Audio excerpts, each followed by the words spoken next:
Countless ages ago, humanity reached its technological peak, achieving a utopia under a rule of superintelligent AIs. In surrendering control, they achieved a perfect existence. But, like all good things, this golden age ended in catastrophe. No records of what occurred remains, only the ruins. After the fall, the AI systems that managed various aspects of civilization found themselves in a new role: gods. While humanity, stripped of all its previous knowledge, rebuilt themselves into futile fragments, unaware of their lost greatness. All that remains is a shattered realm of kingdoms of ancient ruins and towering arcologies that house the machine gods, while the land that surrounds these structures are inhabited by the peasant masses who try to eke out a living in this unforgiving landscape, known as the Greylands, the Thousand Spires, or more commonly referred to as the Noxian Expanse. Hello fellow dorks, and welcome back to Alone in the Dork. Today I'm taking a little break of trudging through Cair Nephalis to give you a little preview of another one of Blackoath Entertainment's games, Machine Gods of the Noxian Expanse. Now, for those of you who don't know, I'm a huge fan of Alex T, the designer and the creator of these games, and I was really excited to check out something a little bit different and see what it has in store for me with a bit of a mechanical and a thematic departure from the Blackoath Entertainment games that I'm familiar with. I also need to give a shout out to Richard Kelly, the co-designer of this revamped edition of Machine Gods, and he is also the writer of the very fun Warren of the Ratkin, which I'm currently doing a full playthrough run, which you can find on my YouTube channel. So as you could tell from the intro, Machine Gods is a post-apocalyptic game, but it's not in the typical like apocalyptic wasteland sense.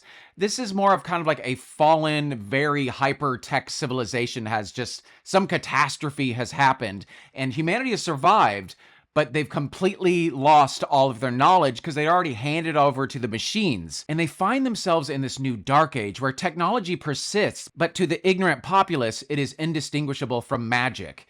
And artificial intelligences that were once systems and programs, they are now considered the gods, and they rule territories alongside or through these like noble houses of humanity that just basically lucked out and inherited these titles. Now, this game is designed to be played as a typical tabletop role-playing game with a game master as well as one or more players, but it can also be played either co-op or solo, and that is through the use of an oracle system and a whole bunch of really great tables. Now, this book provides a mechanically grounded, exploration-focused system, and it doesn't really get too deep into the crunch and math and numbers that a lot of Blackoath games can get into, and it leaves a lot up to the old imagination station. Now, this Reclaimer edition is a reskinned version of an already existing version of Machine Gods.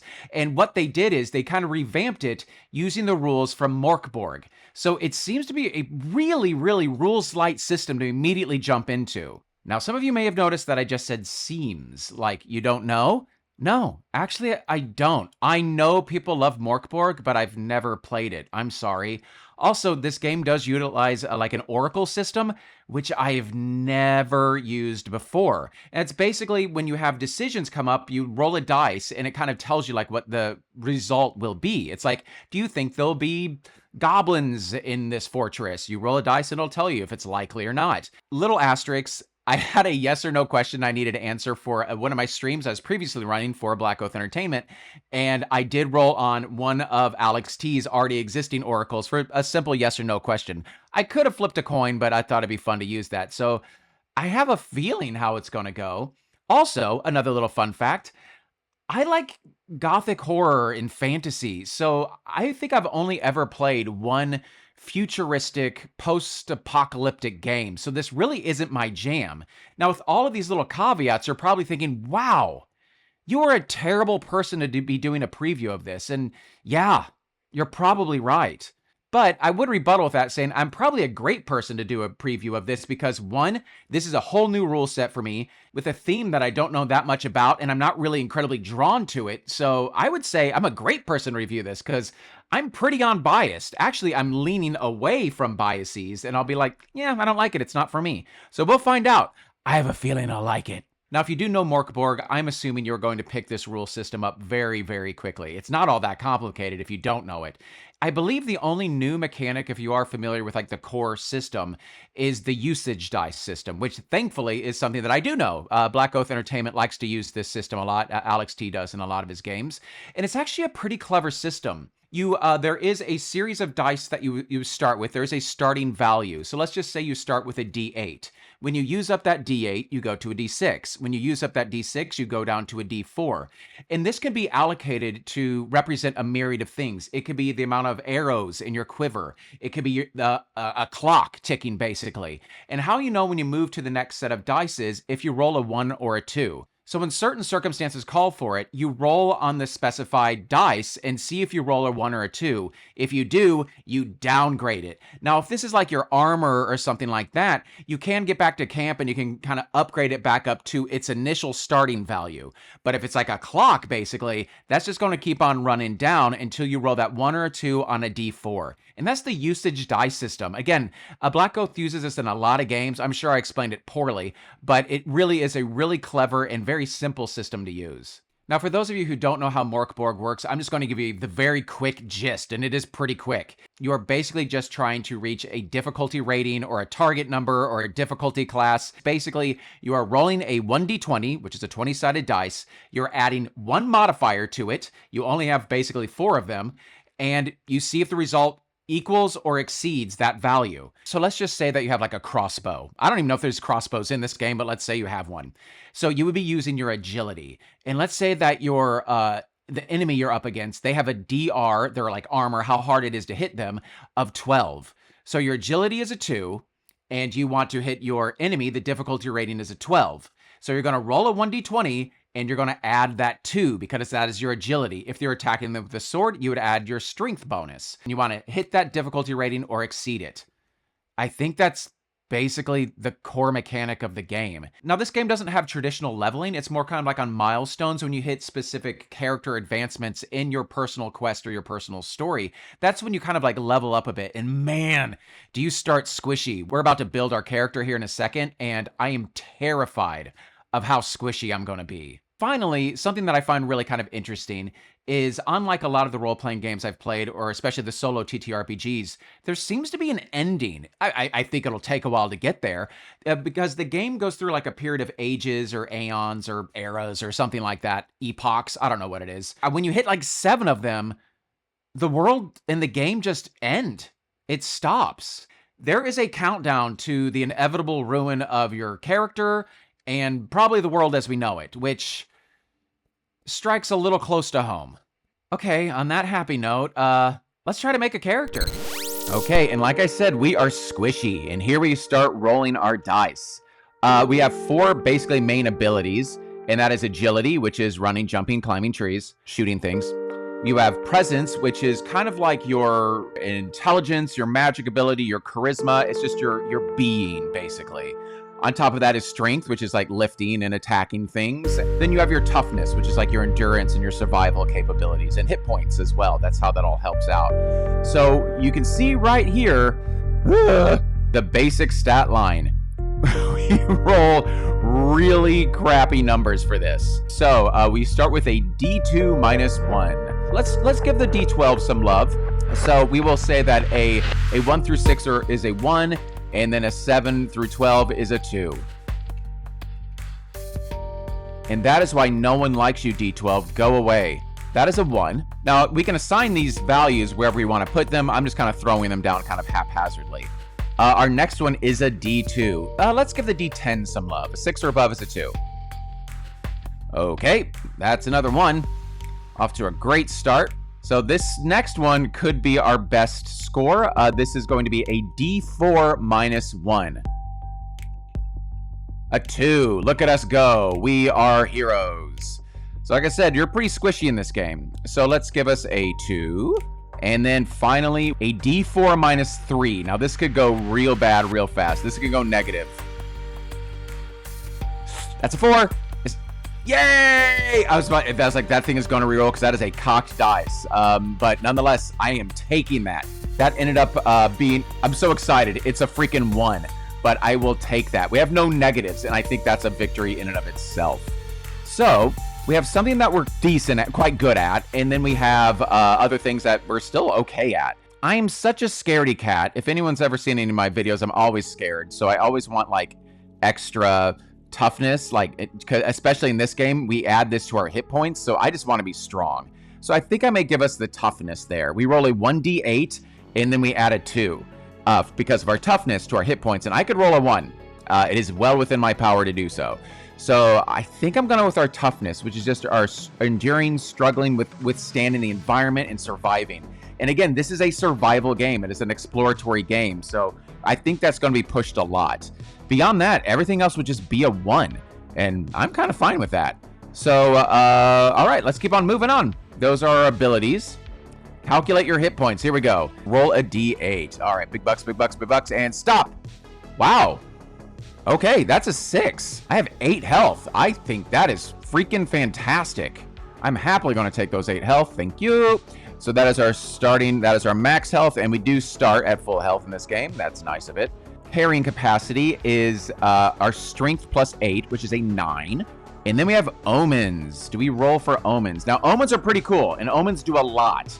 This is like a way that you can mitigate really bad dice rolls or really help yourself out. So, omens. Omens are a bit of extra luck that help reclaimers stay alive. Now that's what we are. That's basically like the class. We are a reclaimer. So in this world, we are the idiot people who go around and explore like ancient ruins, which are basically like buildings and warehouses and stuff like that, I think. And we just have a bit of a knack for technology, and that's just like who we are and what we do. So that is kind of what we're called. We're called reclaimers. So we start with like 1 or 2 omens, and we can spin these omens during play for these effects, and they're really freaking good. We can maximize damage on an attack. Great. We can re-roll a die. That affects us, so long as it is not a crit or a fumble, and that kind of stinks. We can reduce incoming damage by d6. That's helpful. Or we can neutralize a crit or a fumble that affects us, turning it into a regular success or a failure, as opposed to a critical fail, which I'm sure are not good. And we can also lower the DR or difficulty rating of a check by -4, which is pretty substantial. So again, these omens are pretty good. So we want to hang on to these things. So let's roll for that. Okay, so the D8 has treated us well so far, so we're going to roll for that. And we are going to say on the roll of a 5, 6, 7, or 8, that will count as a 2. Go away, D8. Nobody likes you anymore. Hang out with the D12s. Okay, so we just have 1 omen, but now we get to get into the features, which I don't quite remember what these are. Features are the life experiences, maladjusted outlooks, and horrible curses that set you apart from everyone else. Okay. You begin with 1. We can reduce our hit points by 3 to take a second, and you may add -1 to your omens dice to take a 3rd feature. And I'm assuming when it says you can reduce your HP, that means like your max HP. So, which I could do. Let's see how good these things are. I don't know if I want to. Now, you'll see here it says roll a D66. That just means we roll 2 6-sided dice, and we just kind of combine them together to make a 2-digit number. So whatever die is highest on my little dice table here will always be the tens position, and the lowest one will be the single digits. So let's see what we got here. Yeah. That looks like a 64. All right, let's go down to 64 and see what we got. This is our maladjusted outlook. Undulating combatant. Okay. In certain schools of high wire dueling, whoa, I've been led an interesting life. Striking a killing blow is less important than wiggling the wire so much that your opponent plunges off. Okay. You gain -1 difficulty rating to attacks with halberds, stabs, spears, and whips. Ooh, I'm kind of like Indiana Jones. You gain -1 difficulty rating to attacking while fighting in a hazardous environment. You gain -2 to keeping your balance. That's pretty cool. Okay, let's write that down. Now, the character sheet that I was given, it's still, again, this game still hasn't been out yet. So basically, page 2 is kind of missing from this the current character sheet for like gear and stuff like that. But I think this will be considered a feature, so I'm going to just write this down in feature. What the heck kind of life were we leading to do this? I mean, were we just kind of like the guy that hangs out at the park and just does the little, like, is it called a slack line? And, you know, we're just like swinging our little swords, like, and we were just like, I don't know, we were kind of loners, it sounds like. But maybe we found an old like VHS of Indiana Jones and we got really into whips. I know I did. So, okay, let's keep moving on. Now we're into our traits and our motivations. Roll on the following table if you want to flesh out your character a bit more. And yeah, like, let's just do it. Let's just see what it gives us. To generate a name, roll a d4 minus 1. Okay. All right, so we're a monosyllabic name. Let's roll a 66 and see what our name is. So if I would have rolled higher than this, so that's a 13. I am Sia, Kaya, Sia. So like if I would have rolled one more, I would be Sia, and then we would add 66, Kel. And then we just kind of figure out how we want to put those names together. So Sia, Kel, Kelsia. I'm going to be Kelsia, just because, why not? That's kind of a cool name. That's kind of a really fun little name generator there. Ooh, here we go. Here's my background. I mean, all right, let's see what the heck was I doing on this wire. Background, D20. Yeah. 4, I am a former acolyte. So, all right, so I'm involved in some kind of church or something like that. An acolyte of who and what, I don't know yet. Let's just find out. Oh, here we go. Let's see where I'm from, and maybe that'll give us some information. Where are we from? We are from 17, which is the Array Thicket. No idea what that means. Let's find out. The Array Thicket. This is where we're from. A sprawling geometric anomaly of a forest that defies the chaotic growth of the natural world. From a distance, it appears as a solid emerald monolith on the horizon. But as one approaches, the terrifying perfect logic of its design becomes clear. Unlike the tangled jungles of the deeper wasteland, every tree in the thicket is spaced exactly 4.096 meters from its neighbor, creating a perfectly straight corridor that stretches towards the horizon in a dizzying infinite grid. Settlements surrounding the forest, I guess that's where I start, though with whole societies built around scavenging the valuable materials within this strange place. Okay, so that's where I'm going to start. I'm going to start in like this forest area, I guess. And I guess that's why I had those slack lines. And that, remember, I'm like good at dizzying heights. Maybe we had like these little like bridges that crossed, and I was just like really good at it. I was like really good at climbing, like Bran, you know, in the first couple chapters of the whole Game of Thrones series. Okay, so back to character creation. So we were from this like indoor kind of place. Actually, I'm of the certain age where like Ewoks were kind of my sweet spot. I actually liked Ewoks. Okay, I digress. Or do I? Is this worth talking about? I'm in this little indoor forest, the Array Thicket. That seems noteworthy. Let's make a note of that. Oh, now you may notice these like black little blocks here in the middle of the books. That's why this thing is going on to Kickstarter, because Blackoath Entertainment is awesome, and they actually pay real humanoids to make their artwork. I don't know the actual species of these humanoids. I'm guessing human, but they do actually pay people to do the artwork, so that's why they're raising the Kickstarter, is to get more of this artwork. And if you haven't noticed already, the artwork to this game is really, really cool. Blackoath Entertainment gets really great artists with really evocative works that really kind of shows off the theme and the feel and the setting of their games. So yeah, that's what these little gray blocks are. Ooh, Scars of the Expanse. Okay, let's just see how weird I'm looking. Kia! 1. I have a perpetual sunburn, and that makes sense because I'm outside a lot. All right, this is all kind of lining up pretty well. Okay, my motivation. Here we go. Now we're getting to the meat. 19. Okay, so I'm a former acolyte that I want to discover why all children born in my region have started manifesting strange abilities. Ooh, that sounds like a good quest, and it sounds kind of like a pseudo, heroic journey. It seems somewhat benevolent. I say that, then I'm about to find out what my vice is. I am deceitful. Okay. All right, let's write all this down. And now we're on to our starting gear. And this is the section of the character sheet that I don't have yet, so we're just gonna throw this down in features and notes, and you're gonna have to deal with it. All right, starting gear. Let's see what I've got. D8 plus 2 rations. That sounds good before they send me out into the wilderness here. Okay, 6 rations. That sounds good. I honestly don't know how many times a day I need to eat. I'm guessing once. I have no idea. You think I read this thing? Nope. We have a water skin. That's to hold water. Or skin. Let's see here. Clothing. Poor. And then D8 times 10 coin. Let's see what we got here. 8. All right, 8. Welcome back to the fold. Let's leave that loser D12 in the dust. Okay, so that's great. We got a lot of money. I was about to say I probably don't have a lot of money, but I'm aligned with like a church, so I probably do. I've been stealing all the tithes because I'm deceitful. Ooh. Okay, so 80 coin. Oh, fun. I get to roll what's in my pack. We have a quiver. Interesting. I have agility, so I could shoot a bow. That's pretty cool. Convenience. An 11, that is a spyglass, which makes sense. We're like up in the trees. We got a little spyglass. That's fun. And then a vital asset. Here we go. 6. Random resonance core. So this is like another aspect of the game that I'm kind of glad we rolled on. So let's see what that does.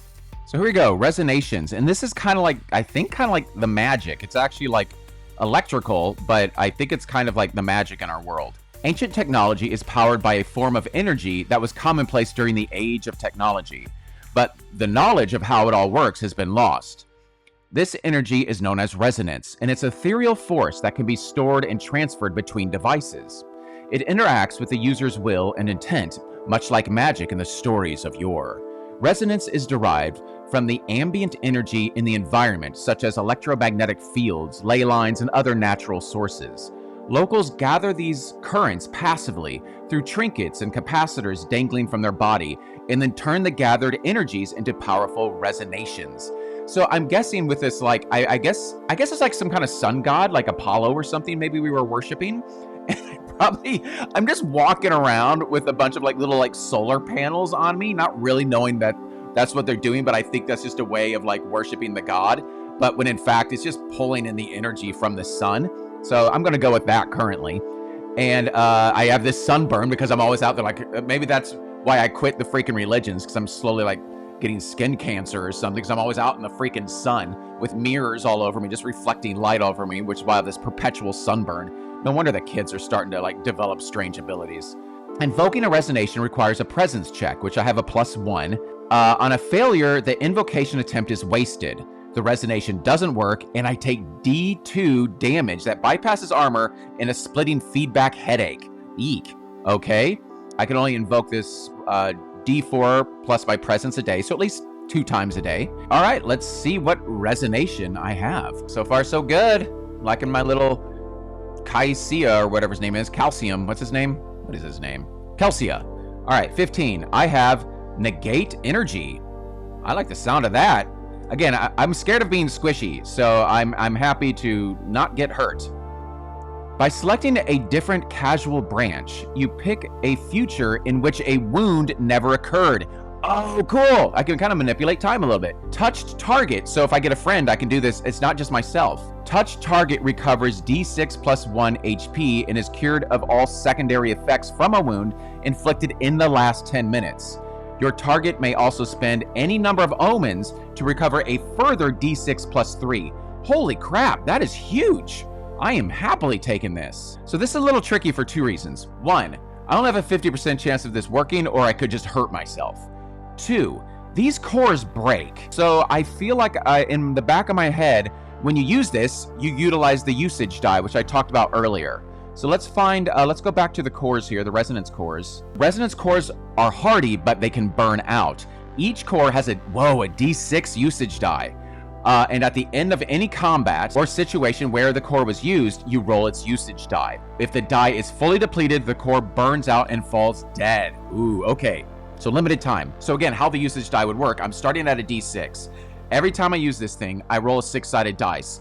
If I roll a 1 or a 2, it goes down to a D4. And then it basically has a 50% chance of burning out every time I use it, because I would roll a 4-sided dice, and on the roll of a 1 or a 2, it's gone. So good to know. Use in case of emergency, which makes sense. If you've taken a lot of damage, I would call that an emergency. And I think that's basically our character. So we're going to figure out like where we are in the world, and then we're going to like figure out like what our quest is, like what our given goal is. Because again, this has a whole bunch of really tables just to kind of put your feet underneath you. And again, you just kind of connect the dots. That's all you're really doing with this game is, because again, it's fairly rules light, and you're just kind of connecting the dots of how things line up properly. So let's quickly see where we are and what the heck we're doing. So the game also works in like stories and arcs like that. So our first like big story point is starting here in our little settlement village. And then we have a task. And again, this is a lead to figure out maybe like I just did something bad. Oh, because I stole all the freaking money from the church and they think I did it. It was like, no, it wasn't me. I don't know where it went, but I hid it. So I do actually have it. So I've been kind of like kicked out of the temple. So I've been given this quest to appease Apollo. So let's see what we've got here. My quest is, it is a task type. So let's roll a 1d6. I need to, a place. So I need to go to a place. And so right now I roll another d6. We move down this little chart and I rolled a 5 under the place section. I need to destroy. Uh-oh. What do I need to destroy? Another d6. 1. A specific building. That sounds intense. Okay, I have no idea how I would do that. Do I have access to explosives or am I just tearing it down with like a pickaxe? And before I see the world around us, let's just figure out like our settlement's name. So yeah, let's see like where we live. We live in 13. 13 is Ghost. Ghost what? So Ghost was our first one, and what's our second one? What's our suffix? 9. Ghost Haven. Ghost Haven. That is the follow-up to Frosthaven, so Isaac Childers is hard at work at Ghost Haven, which makes sense because a lot of characters have died in that game. So we're in Ghost Haven. Cool. Okay, I like that. That sounds pretty neat. So Ghost Haven, and its government type is 12. Unfit. So maybe it is like the theology of this place. People are just getting a little too crazy for Apollo. Too many sunburns going on here. We got to have better skincare in this village. So the potential conflict, like what's going on, like what is like an issue just in this village, is disease. That makes sense. Okay, again, I think we're a pretty cancer-heavy group here. The main industry, which we'll see if this makes sense, but I'm sure it's logging. Religion. I didn't. There we go. Perfect. Awesome. And now let's just figure out like what the world is around us, and that's all we really have left to do is just figure out what the world is. Then for our next session, we're just gonna jump right into playing this thing. Why do they? And they want me to destroy a building. So like maybe they've decided that like something nearby is the reason that people are getting all this horrible sunburn. So it's a pretty simple like mapping system for the game. We know what like our area is, and then we basically know what's to our north, our east, our south, and our west. So we are going to just start throwing things on the map here. Let's just see how this is going to work for us. All right, so here we are. This is where we start. I'll put this right in the middle. Boink. That's us. Look at us. That's a tree. That's our home. That's our Ewok village of what is it called? Ghost Haven. So we just start rolling on this table and seeing what we get. So to our north, we are going to have a 2020, a 14, a distinctive landmark. Roll on the landmark object and landmark descriptor tables. Okay, so to our north is a 78, a tomb. Ooh, that could be a building to destroy. It could be like a different kind of god or religious temple or something like that. Ooh, that'd be kind of fun. So there is a tomb to our north. So you may be like, that's a really weird icon. Why are you using that? It's because I can't freaking draw. And especially I can't draw on a computer. So this is what our map looks like. Deal with it. When we get into actual like ruins and stuff like that, I am going to use a different program where I can make where I can just kind of like cut out the walls and stuff like that, and it'll look better. But just go along with me on this. So it says roll on the landmark object and landmark descriptor tables. So it just says tomb, but I wonder if like this is like the descriptor of that tomb. Let's roll it and just see if it comes up to something cool. So we're going to have what kind of tomb? It's going to be a 5. It is going to be an eerie tomb. Well, that makes sense. So, ooh, okay. So it could be like a god of the underworld. It could be like Hades or something like that. Or we're just dum-dums. So we may just think it's a tomb and it's not. It could be like a skating rink. After that, let's see what else we get here. So this to our east. 13, we have another distinctive landmark. I'm loving these things. All right. So it is a 63, which is a block. Don't know what that means. I could use some help on that. 46, a fiery block. What the heck does that mean? Okay. So we got our weird fiery block to our east, and maybe Maybe we worship there, so because again, Apollo, sun, fire, we may dig that place, whatever the fiery block is. I don't know what that means, and we'll just figure out if we ever go there. Okay, let's keep moving. Impassable feature. A large structure, canyon, etc., preventing movement in a random direction. We can still try to forge through it, but we need to make a toughness check of 15. We have a 2 toughness. It's not great, but we still have to roll 13 or above to make our way through it. So we do have a pretty tough terrain down to our south. All right, so we got a big old chunk of rock there down to our south. And then what is to our west? What do we have to the west? 16 is it's an ancient ruin. Cool. It might be worth exploring. I think it will be. We do have a building to destroy, which I guess could be that tomb, or there's also an ancient ruin, or there's the old flame square. Fun for all ages. So, okay, a ruin. Cool. And that's it, I think, for this session. That was really fun. But yeah, let's just jump to the top real quick and I'll wrap this bad boy up. Okay, and here we are. That went really quickly, actually. We have a character, we have some goals, we have a bit of some background, we have an idea where we're from, and we have an idea what we're doing.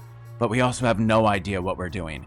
So hopefully in this next session, we'll do a little bit of exploring and then a little bit of dungeon diving. And then maybe I'll wrap this whole thing up by the end of next session, or maybe I'll do another one after that. I don't know. This is all new to me. So thank you so much for watching this. This has been the Reclaimer edition of Machine Gods of the Noxian Expanse by Alex T. and Richard Kelly, and published by Blackoath Entertainment. And I'm Avery with Alone in the Dork. And until next time, stay dorky, my friends.